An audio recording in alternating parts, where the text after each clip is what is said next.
நல்வாழ்த்துக்கள். வருகின்ற 20ஆம் தேதி தீபாவளி, எல்லாருக்கும் தெரிஞ்சிருக்கும். அந்த நோம்பானது வருகின்ற நாளைக்கு ஞாயிற்றுக்கிழமை 19ஆம் தேதி சதுர்தசி நோமானது நாளை முதலே 3 மணிக்கு சதுர்தசியானது வந்துடுது. அதனால சதுர்தசி நோன்பு எடுக்கிறவங்க 19ஆம் தேதி நாளைக்கு ஞாயிற்றுக்கிழமை மாலை 3 மணி முதல் 20ஆம் தேதி திங்கட்கிழமை மாலை 4 மணி வரை சதுர்தசி நோம்பானது எடுக்கலாம். இந்த 3 நாளுமே கலசம் வைக்கப்படும். 19, 20, 21 அமாவாசை நோன்பு சாயந்தரம் எடுக்கிறவங்க 20ஆம் தேதி திங்கட்கிழமை மாலை 4 மணி முதலே அமாவாசை வந்துடுது. அதனால 4 மணி முதல் மறுநாள் 21 செவ்வாய்க்கிழமை மாலை 6 மணி வரைக்கும் அமாவாசை நோன்பு எடுக்கலாம். கேதார கௌரி விரதம் பகல்ல எடுக்கிறவங்க 21ஆம் தேதி செவ்வாய்க்கிழமை ஆனது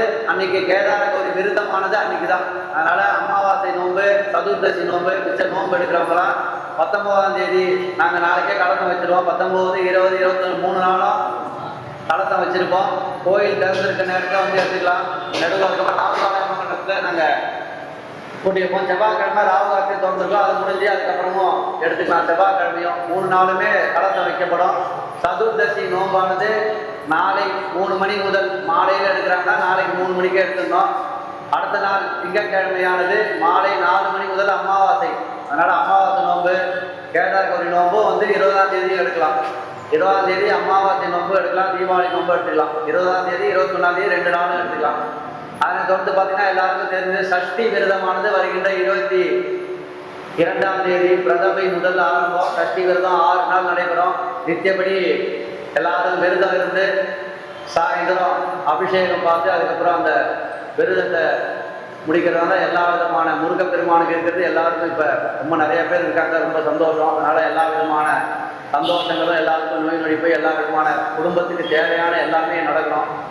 அதனால் வருகின்ற சஷ்டியானது 22ஆம் தேதி முதல் சஷ்டி ஆரம்பித்து 27ஆம் தேதி திங்கட்கிழமை சஷ்டி அன்னைக்கு மாலை அபிஷேகம் முடிஞ்சது. 28ஆம் தேதி எல்லாருக்கும் பெரிய ஆலய சார்பாக நிர்வாகம் இறைவன் நட்பணி மன்ற ட்ரஸ்ட் சார்பாக பள்ளி தேவதேனா சுப்பிரமணிய திருக்கல்யாணமானது வைபவமானது 28ஆம் தேதி செவ்வாய்க்கிழமை மாலை நடைபெறும்.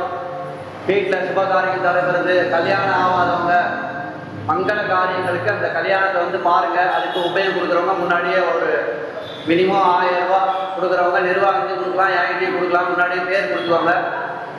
வருகின்ற 28ஆம் தேதி வள்ளி தேவசேனா சுப்பிரமணியர் திருக்கல்யாணமானது வினைதீர்த்த விநாயகர் ஆலயத்தில் மாலை 5:30 மணிக்கு மேலே நடைபெறும். அதனைத் தொடர்ந்து அன்னாபிஷேகம் அடுத்தது அன்னாபிஷேகம் ஆண்டு வருகின்ற 5ஆம் தேதி அடுத்த மாதம் நவம்பர் 5 ஐப்பசி பௌர்ணமியுடன் அஸ்வதி நட்சத்திரம் வேற நாள் பார்த்தீங்கன்னா புதன்கிழமை நவம்பர் 5 அன்னைக்கு பார்த்தீங்கன்னா அன்னாபிஷேகம் சிறப்பாக நடக்கும். அதுக்கு அரிசி, பருப்பு, மற்ற காய்கறிகள்லாம் கொண்டாந்து கொடுக்குறவங்க நெருக்கத்தில் கொண்டாந்து கொடுங்க. அரிசி மட்டும் முன்னாடியே கொடுக்குறாங்க அதுக்கு கொடுக்கலாம். அதுக்கு அன்னாபிஷேகமானது வருகின்ற நவம்பர் 5 ஐப்பசி பௌர்ணமியானது மாலை நடைபெறும். எல்லாரும் கண்டிப்பாக கலந்துக்கலாம்.